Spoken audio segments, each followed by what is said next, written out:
All right, guys. You know what time it is.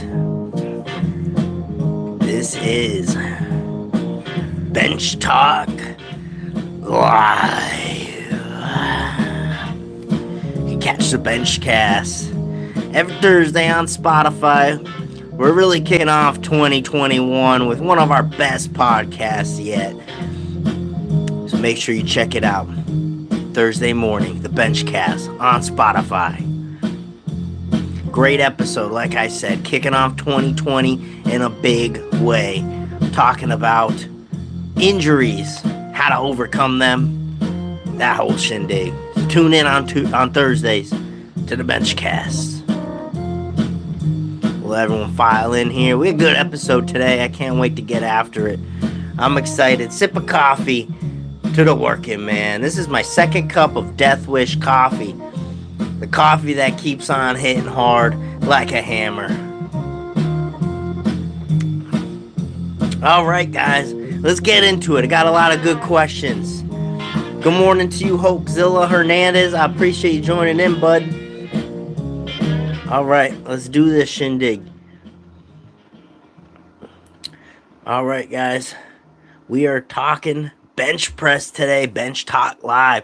You drop your questions here at YouTube. We had some questions come in through our story the other day, our Q&A Monday through our Instagram. If you're not following us on Instagram, make sure you do, guys. We got some great content up there at Big Benches. All right, and then obviously you're tuning in through YouTube. Make sure you check out all our vids. Hopefully something there to help you out in your bench. We've been really trying to put out some great content, kick off the new year.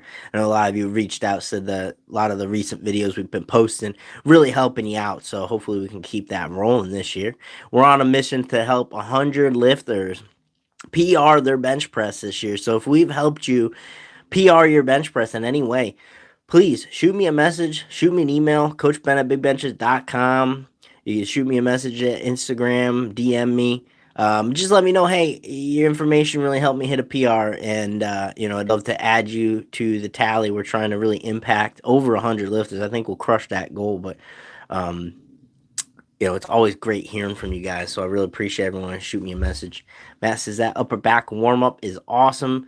I do agree, Matt. I'm glad that it's helping you out. That's really been an unbelievable stimulus for me in my bench press this fall. I guess end of summer, fall, I started playing around with that warm-up because I was having a hard time maintaining my retracted position under all that weight. And I knew I needed to spend more time warming up and doing the right things, doing the things I needed to do. And I knew how much just putting that scap motion in there, the retraction exercise, the depression exercise there with the pull down, such a big difference maker. The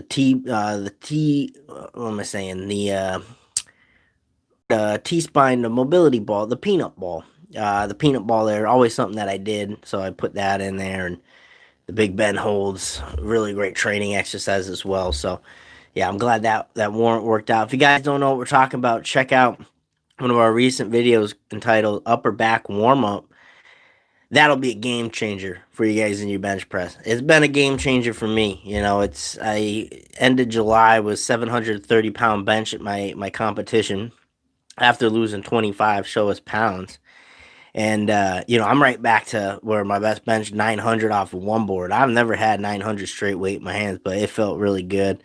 And I'm hitting in the 800s as a single ply shirt. So, it's really made such an impact and been a huge spark in my training lately.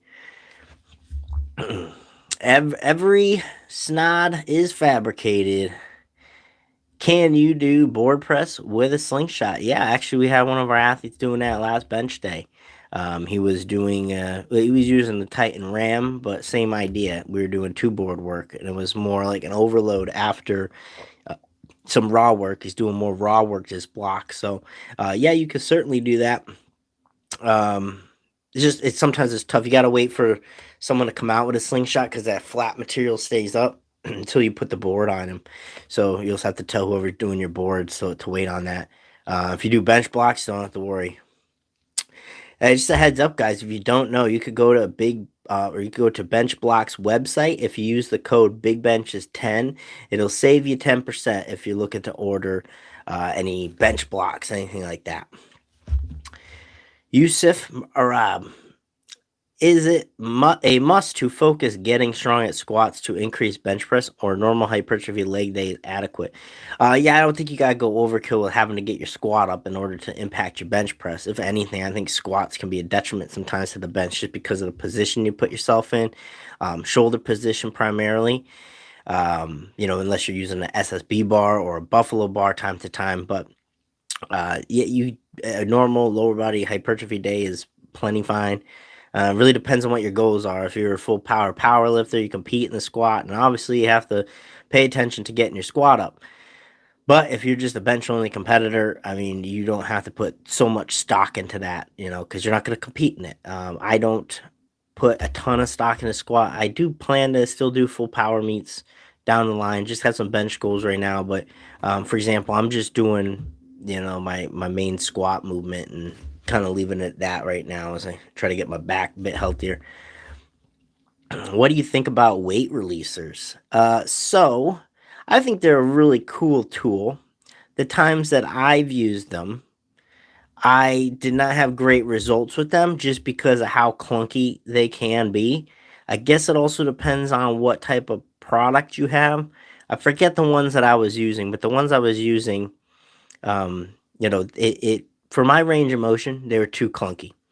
It was really hard to set up precisely to my range of motion since it's such a smaller range of motion. And, to really put my effort into a comp bench, staying as tight as I can with that thing, it was very clunky. I'd hit down and move the bar around on my chest level. I don't like that. Not going to lead to a good press, and it's just kind of a risk for injury if you're doing heavy weight. For someone else, maybe it'd be a little bit different. I'm not sure. I couldn't find a great deload because of my range, but, certainly something I would consider doing as like overload, take that eccentric down and, really lighten the load on the press up. But it's a real interesting tool. I just didn't prefer it when I used it, and they're hard to come by. So rarely do we ever have a lifter using any weight releasers just because they're not typically in the gym. Hokezilla got one already. Love the block. I use the bench daddy with bench. Yeah, so you could definitely do that. I find when you're talking the banded shirts like the bench daddy or those Kruger shirts out there now or any of those other models, I find that you got to really train that more so how you would almost do like a raw bench because the groove doesn't have to change much. And, I really stay away from boards with our lifters who do compete in those banded shirts, the bench daddy, stuff like that. We train full range. We do a lot of rep work with that as well. It's a little different from traditional shirted training in that regards. So you really stay away from the board work. We do a bit more reps too. I find that helps as opposed to shirted training where you're really playing around with having to maintain the integrity of the material and stuff.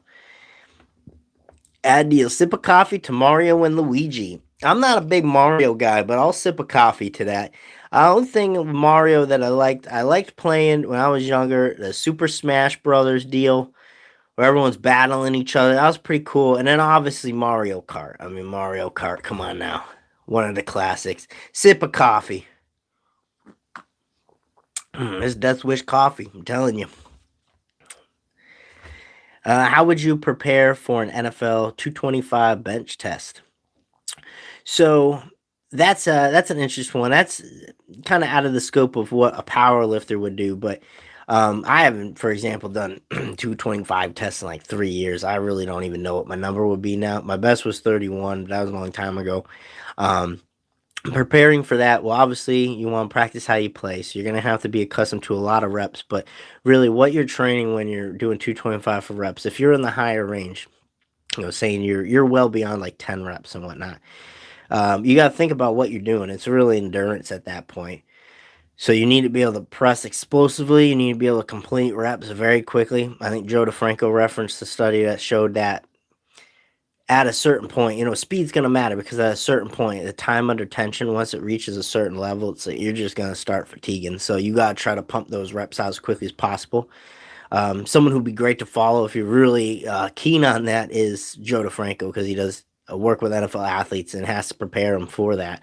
Um, but yeah, I mean, you got to train those endurance fibers, those slow twitch fibers. I mean, you're going to have to do things for a high amount of reps so you can increase how long you can work with that time under tension. You got to increase your work capacity. So you got to consider that if you really want to up that. But then, hey, does that play in well with what you're currently doing for your training? Probably not. Not if you're a power lifter. So you got to consider that. You're not going to be able to put a lot of time into it unless it means something to you. Now, speaking of that though, it was fun back in the day. I'm a gym.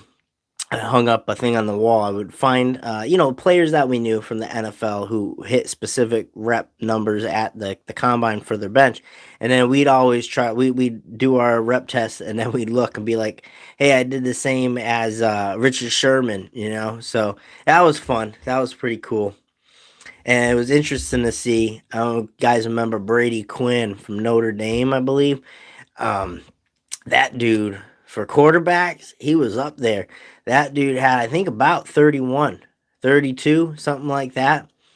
He was in the 30s. It was a really high number for a quarterback. You see the lineman doing that. Royston, I happened to sprain my wrist while incline benching 315 pounds. I've taken some time off for recovery. My bench press, one rep max is 385. Goal is to bench 405. Very close to get to 405. I'm glad to hear that, my friend. I hope that you can attain that this year and, doing the right thing, taking some time off. If it happened on the incline bench, it doesn't happen in other variations. I would just be careful with performing the incline again. Typically, if we're going to do the incline with our athletes, it's not usually a main effort movement. So it's usually going to be for reps in the 8 to 12 range or so. Matt, what do you think of these elite powerlifters posting on social media of them pressing 225 for AMRAP? Hey, I don't think I don't think it blends well with what you're trying to achieve as a power lifter, but I guess it depends too what point in the training cycle you're at. Maybe after doing a meet, it's fun to play around with that stuff.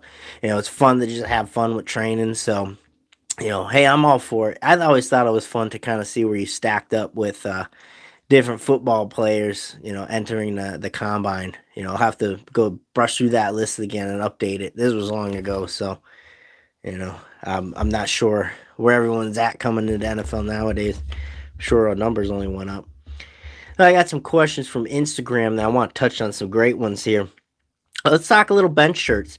Someone got their Super Katana collar taken in. That's something I just did, ordering my comp shirt. Hopefully it'll be here today or tomorrow. I'm not going to use it until closer to the meet. But I did take in, it's an actual size 46 shirt. But what they did is they're going to take the chest plate into a 44.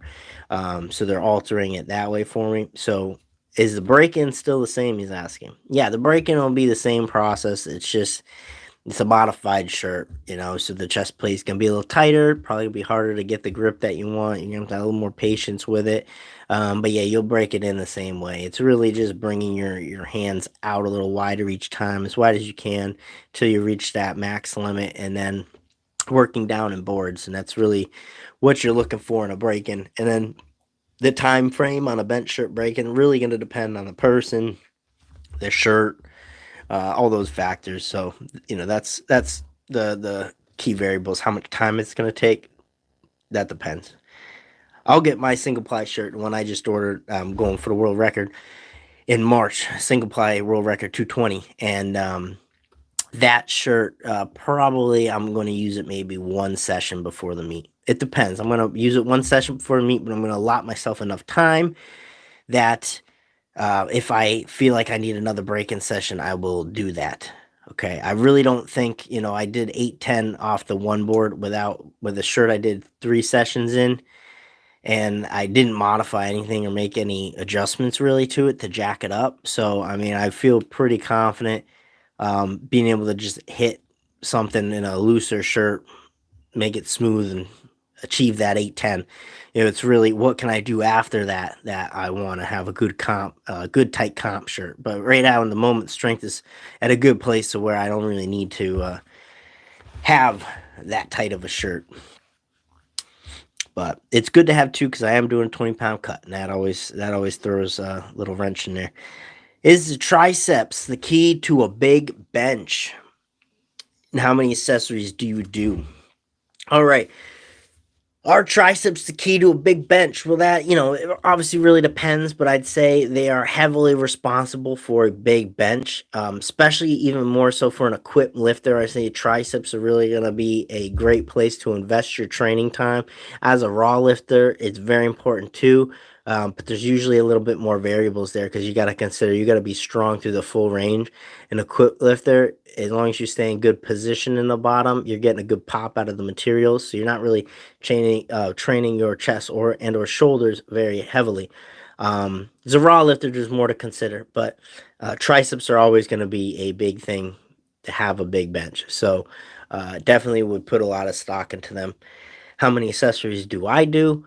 I'm looking at, I'd say, about 6 to 8 different movements per week. Friday, all I do is strictly the shoulder bench and session's over. Then Monday, I will engage in some like secondary bench, usually like a floor press variation. We did spider bar benching this last Monday, which you can see a recap of in our membership site, which is actually getting upgraded very soon. Very excited to announce that. It'll have an app accompanying to it, so you'll be able to access all our exclusive content, like the training recap, see what I'm doing, pick up some tips and stuff. You'll be able to access that real soon. But yeah, Monday I will do secondary benching. I'll do a few tricep movements after, 2 or 3, and then usually Tuesday and or Wednesday. That really kind of depend on how my fatigue plays out throughout the week and what's going on in training. But like tonight, I'll probably go a bit heavier on the triceps. Like I'll really slam it like 5 or 6 movements, and that's where I'm really getting the bulk of the volume in on the triceps. And I'll try to do a lot of back work too. So tomorrow I'll probably do a little bit more back heavy, maybe. It depends. I like to mix it up, but yeah, 6 to 8 about accessories I'll do. Triceps after you bench or the next day. So I just kind of told you guys how I play out my schedule. Am I a fan of doing accessories like triceps right after benching? Or is it better to do it the next day? I think you could find success doing either. However, depending on how taxing your main bench day is, I mean, considering what we do when I do my bench day, I have a rotation of 4 to 5 guys who are, all taking their sets. So it's a long period of time. We're benching for like 2, sometimes 3 hours, depending on how many. The shirt really taxing, a lot of weight load in the system. So I'm always a fan of doing the accessories later on when I'm a little bit more fresh. I could bring more focus to it. At the end of those big bench days, not really anything more that I want to do than go inside and have some whiskey and then pass out and get ready for the weekend. My celebration after a big bench, pound out the whiskey and then it's bedtime. But yeah, the I always like to do them later on, but it's pick and choose what you want to do. It depends on if you can tolerate it after your bench day. You can find success doing that. If you want to do it the next day or even later in the day, you can do that too if you want to attack them fresh. Drop some cues. What do you think about the push press? I like the push press. I like it more as like an overload variation. Um, when we're doing like a cycle for the shoulder press. So it would mostly all be strict shoulder press, but I will use that time to time as like an overload before going into like a max test for the shoulder press. Push press is a valuable tool. It's kind of like using the slingshot, right? Because we're using lower body assistance. We're dipping and then throwing. So we're using momentum to get up off the chest. So it's a good way to overload. Sip of coffee to the working man. I'm excited about these NFL playoffs coming up. We got super wild card weekend. I guess I'm a Bucks fan for now. We're gonna watch Bucks in Washington get it on Saturday night. So I'm excited for football playoffs. Super Bowl, if you guys don't know, is my number one holiday of the year. I go all out the Super Bowl. I invite all of you guys, if you'd like to participate in what I call Big Ben's Big Boxes, it's our big prize pool. It's $50 per box. I invite all of you to join in. Last year, I sold it out in 3 days. No one thought I was going to do it. I was like, we're making this a yearly thing. Sold them out in 3 days.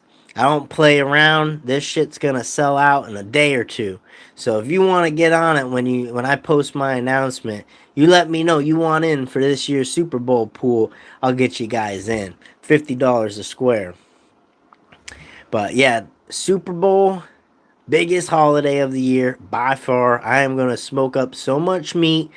I'm going to have friggin' smorgasbord. We're gonna do it right, and it's usually just me.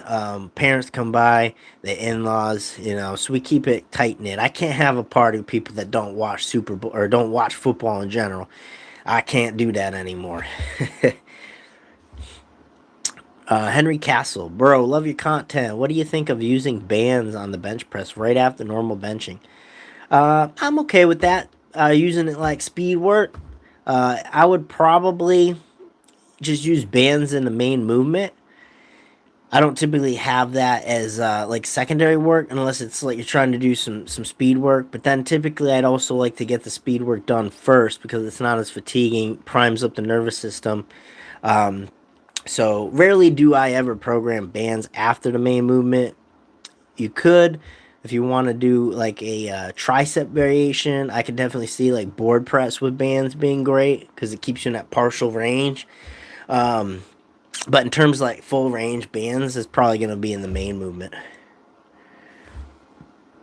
Why the Bucks, coach? The Bucks because Tom Brady. Um, I'm trying to deal with him leaving the Pats the best way I can, and I guess I'm just going to watch them and be a fan of the Bucks. Um, I actually toured Raymond James Stadium. Want to think what year was that? Want to say it was like 2014 or so, and really cool place. It's we got toured the whole lounge rooms and stuff, the boxes. I got to be in the pirate ship there, fires the cannons off. So it was cool to see all that. The locker rooms were nothing impressive. Yeah, like it looked like you were in someone's basement, and like the poles coming through, they weren't. There were no logos really. It was just kind of like gray and red. Um, Worst locker rooms I've ever seen for any professional team. But hey, it was a really cool stadium with a lot of history behind it. Fundamental craft. Hey, what's up, coach? What are your favorite variations for addressing overtucking in the elbows towards the hips? I've seen your banded drills, was thinking of using floor press. So, in terms of correcting that overtucking, typically what I like to see more of a priority of is spreading the bar as opposed to trying to bend the bar. Because typically what happens if you try to bend the bar and you try to do that without really having good control through your lats, then you end up in that overtuck position. If you bend the bar and you use your lats correctly, you're not going to overtuck. You're not going to be able to. Um, you could also get into that overtucking by touching a bit too low. If you're talking about a raw groove, you probably want to be a little bit higher.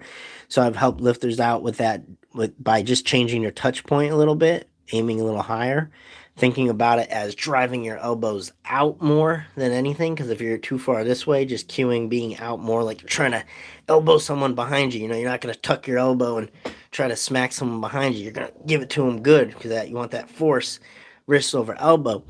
Um, so that type of cueing works really well. Prioritizing your upper back as opposed to your lats. Getting out of that cueing of thinking like tricep into the lats. Sometimes that gets overdone. So it really depends. It really depends. A lot of ways we can kind of get someone out of that. But floor press, you know, decent strategy, but I probably wouldn't do that just because it's a partial range, or usually it is. And you're not going to really allow yourself to practice where that breakdown's happening on a bench with full range, so it's a little off the beaten path there. The elbowing behind someone is amazing cue. Yeah, I like to mix it up. I like to be innovative, as they say. So yeah, definitely that cue. What's some other good ones? There's definitely some other good ones too that I use time to time.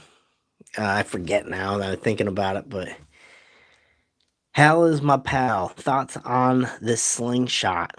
The slingshot I think is good tool for raw lifter, but if you're a shirted bencher, there's much better tools out there than a slingshot. Slingshot's not going to give you nearly enough overload or mimic the shirt. I would like to use a tool like the Bench Freak Band from Rich Putnam, or a Titan Magnum Ram, or the Titan Supercharged Ram that they have out now. I'd rather use those tools in a quip lifter. The slingshot for a raw lifter, I think it's a great tool for overload. I primarily like to see raw lifters use the reactive blue slingshot as to not give them too much overload, but give them enough. And yeah, that's a great tool we use about once a month, usually, is an overload type of drill. All right, let's go into some more questions from Instagram the other day. First off, sip of coffee to the working man. Damn good, damn good. Are elbow sleeves useful? And shameless plug here, I think they're damn useful. And we sell some great elbow sleeves. I use them myself, and I love that tapered design near the elbow so that material don't bunch up on you. I've used the Mark Bell ones before, the slingshot elbow sleeves. I wasn't the biggest fan of those just because there's so much bulk to them. You don't have the tapered design inside the elbow. So, it's just so much buildup material. I love our design. They do help tremendously. They compress the joint. I always say, hey, get them tighter, order them a little bit tighter, because they will expand a bit, the neoprene. And those will keep that joint compressed, so it's gonna feel good. Compression always feels pretty damn good, and then I'm gonna keep your elbow warm. So specifically, like in the winter here, since we're benching out in a garage, I make sure that I keep my elbows covered. I have a hoodie on. I have my elbow sleeves on. I like to keep those joints warm. But even in a hot place, having that compression, having that warmth, I even like to put like a heat liniment inside the elbow sleeve, around the elbow, and encapsulate it with the elbow sleeve. So rub that heat liniment on your elbow, and then encapsulate it in the elbow sleeve. So yeah, I'm a big fan of elbow sleeves. I would say once you're getting close to a meet, I would take the elbow sleeve off just to mimic what you're able to do at the meet without it, because you're not gonna be able to wear it obviously at the meet. They're good for squats too.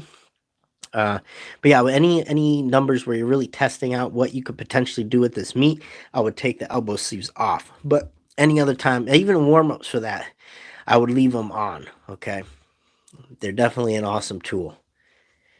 And if you want to pick up a pair of our elbow sleeves, go to bigbenches.com. All right, it's out there in the equipment page of the store, and they're great. They're great elbow sleeves. We have black and blue ones in stock right now, so we're actually ordering some more in. But hopefully your size is available. We still have good sizes available, so check that out.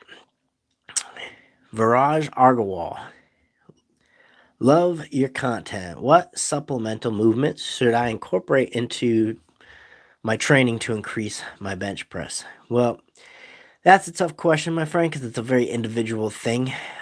So that's why, like, anyone who joins our coaching service, it's so valuable, because then I can take a look at everything that you're doing on a regular basis and really individualize that programming to what you specifically need without knowing anything about you. I'd say generally overall, um, any kind of pause work I think is really great for your bench press, because typically with a raw lifter, that's usually the area you have to work on most. That's most people's sticking point, is down at chest level. Doing a lot of pause work, doing a lot of back work, and primarily upper back work is a really good thing to do. Sometimes if you have a lockout issue, it is triceps are responsible. So building up your triceps in that situation, I like things like a board press, or board press with bands, pin press, floor press, that whole deal. Different tricep accessories. Typically, when you have a mid-range sticking point, it can also be an issue of positioning down at chest level. So that again is where pause work is going to help you tremendously. But hard to tell. And if you're a slow bench presser, I've seen some athletes who are just slow. Like, you tell them push this thing as quick as you can, they're just slow. Speed work might be good for you in that scenario. So it's all relative to what you need. So it's hard to tell you without knowing exactly about your benching.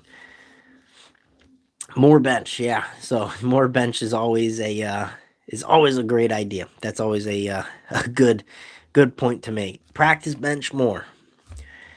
Matt, with press downs for triceps, is it important to get end range elbow flexion or focus more on the lockout?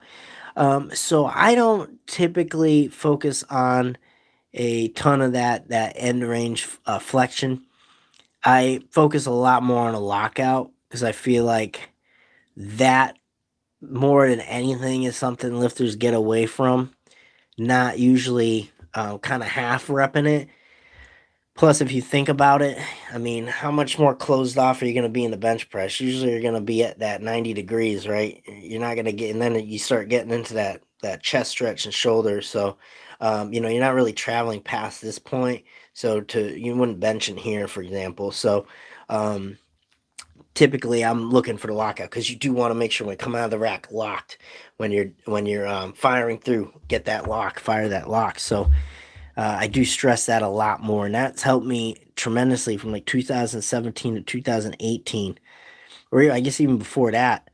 That really helped my benching a ton because I was losing some lifts at that final piece of the lockout, and just emphasizing full lockout and all my tricep accessories really helped me out personally. So that's definitely where I would put the focus. But always good to switch it up too for hypertrophy benefits. JC, Coach Ben, I followed your advice with regards to hyperextending out of the hole when squatting. I switched to low bar and cued belly up, and it fixed everything. You are unfathomably based. I appreciate that, my friend. Yeah, if anyone wants some tips and stuff on squats and deadlifts as well, I'll coach that up for you. Our membership site has all that content, so all the good stuff you see us putting out on the bench press, we put out some good content too for your squats, your deadlifts, through our membership site. So check that out, bigbenches.com. Again, like I said, we're just reforming that now. So it's really gonna have a real clean look and layout, and we're adding a lot of stuff to it. It's $9.99 a month, and you're gonna have the app access now too. So it's gonna be awesome to have that on your phone. You're gonna see weekly workouts, training recaps, exclusive video content, the extended YouTube content, discount to our store. You name it. Membership has it all there. But I appreciate that, my friend. I'm glad that worked out for you. Hey, Coach. On my second bench day, been close to medium grip benching. Inside the rings, on camera, my elbows are way in front of the bar on the bottom. My press path is so long to over shoulder to finish point. Am I over tucking too low? Maybe practice this more. So spread the bar cue, elbows out. Yeah, so all those I think will help you out. I would look to see like what your range of motion is in your shoulder, because when you have longer arms, usually you're traveling such a long ways down that you need to have that range of motion in your shoulder to be able to really get down effectively all the way. It's kind of like for me, for example, my deadlift. Um, I'm I have the structure I have, short arms. It's tough to get down to the bar. Not making excuses. It's just not a good position to be in. So I have to really work on my mobility because I'm already at a huge disadvantage. I'm always like pulling. It's like someone pulling off a deficit all the time. So like if I'm a little bit off, my hips are tight. Those are things that can't happen because I really need to make use of everything I can. For your example, when you have a long range on the bench press and you don't have much of an arch or anything, you need to make sure your shoulders are pretty damn mobile. For sure, you have a strong back, strong triceps. It puts you at a little bit more of a disadvantage. Doesn't mean you can't have a big bench for sure, but you have to make sure you're mobile in those areas, because if you're hitting a wall at some point, then you're gonna have to touch some ways, and the way would probably be to dip the elbow. So I'd look to see if you can improve that. Matt says, "What books are you reading?" Well, the last couple, I'll tell you, I'm reading one right now. I believe his name Jim Edwards. It's just on copywriting, so it's about how to pretty much sell your product. So really connecting with the audience and knowing what to put, like say like an email subject headliner, right? How often do you just delete emails? from places. But then that one title catches you, or any of the posts that I make, I'm trying to relate it to what someone would want to hear to help them, so that you're like, wow, this thing's gonna help me. So yeah, copywriting such a huge thing. So reading that, and then I think it's called Copywriting Secrets, and also reading, or I just read Jim Ross from WWE. I read his first book because I bought some his spices, all-purpose spice, and some of his Chipotle ketchup. And I already read the Under the Black Hat, which is more like his recent career. But I just got that book for free in the order, and so I read that. But that's what I'm on right now. Universe AZ. Thoughts on behind the back lat pull down. For me, it gives the best lat growth, but I heard it's bad for shoulders. I have very good shoulder health mobility though. So if that's the case, keep rolling with it. Especially if it's been something that you continuously do, it's probably helping you maintain that range of motion. I'm not against it in any way. I think if it's something that you haven't been doing, or you don't have the greatest shoulder mobility, you really want to be careful. So you want to start off very light with like anything, and you don't want to go or try to stress going down quite as far. But I definitely think it's good, and it really mimics that squat position, right? We have the bar back here, same type of tightness, so you want to be strong there. So yeah, I'm totally for it. It's like the same thing as if you're doing a behind the neck shoulder press.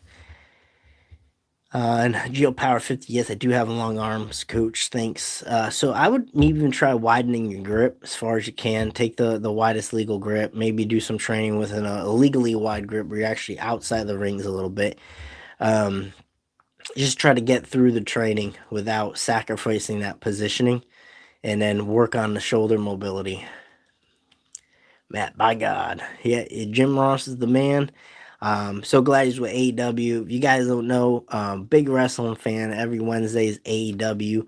That's the new kind of kid on the block. All Elite Wrestling. I haven't watched WWE in 2 years now, but they put on some really good shows. What really interests me about wrestling is the not exactly the in-ring action. It's more like the psychology behind developing the characters, or how the show gets booked. What's happening in regards to the storylines, things like that. There's a lot of inside stuff that I'm really interested in, more so than just the performance in the ring.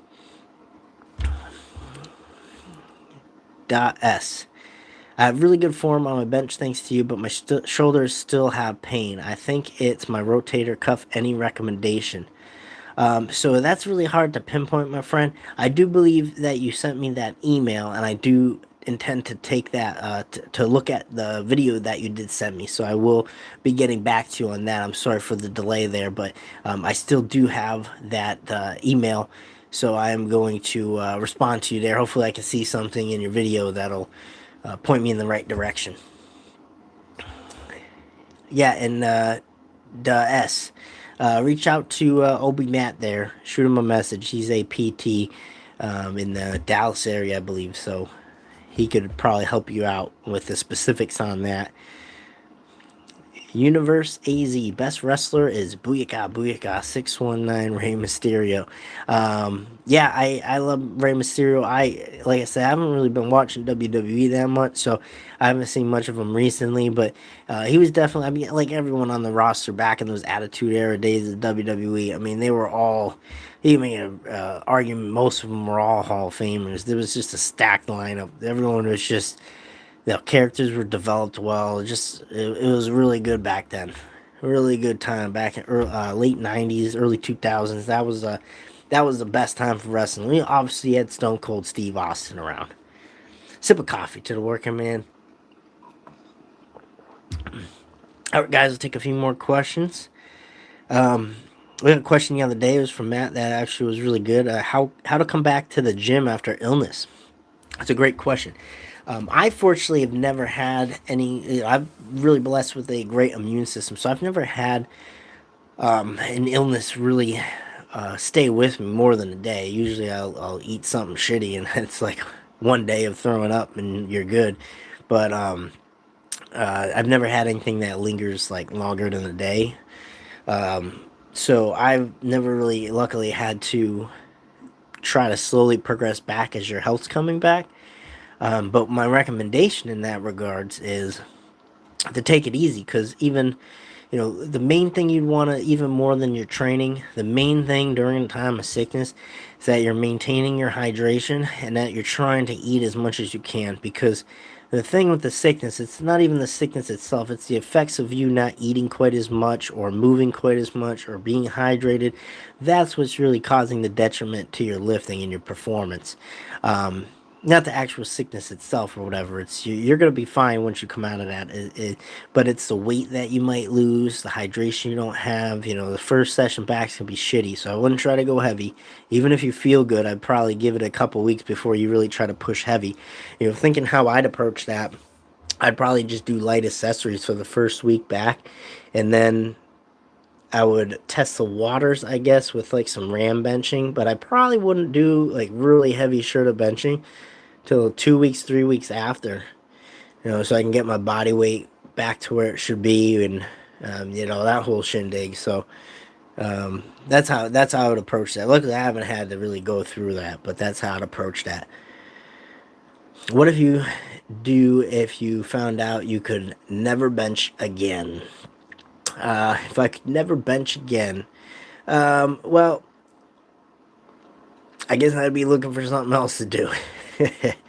um, that would suck, but at the end of the day, eventually I'm planning on hanging the cleats up here, so to say, hanging the wrist straps up. I do plan on bench pressing as long as I ever can. I want to be that old guy doing the meets and still hitting huge benches. That'd be cool. But in terms of like trying to chase records and stuff, I'd probably cut back at some point, and maybe an unofficial retirement type of deal. Not for a while, but um, all good things come to an end. But I would definitely continue. I'd like to continue to stay bench pressing. My biggest fear is if you ever went blind. That would not be good. There's this lady that goes to RPS meets who is blind and deaf.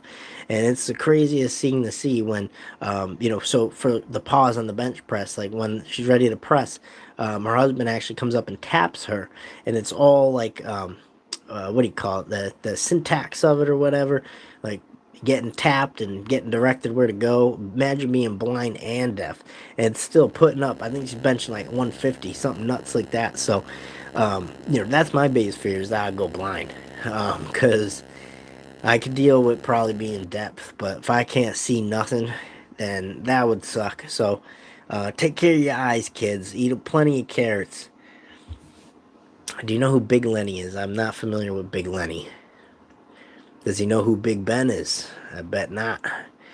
Don't you think that pounding on your chest every video is causing life-threatening injury? Your triceps might be too powerful for your body.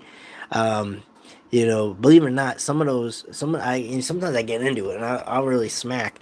What really hurts is more the clap. When I nail that clap down, like that, bigbenches.com, you hit that just right on a cold day, hands are feeling it.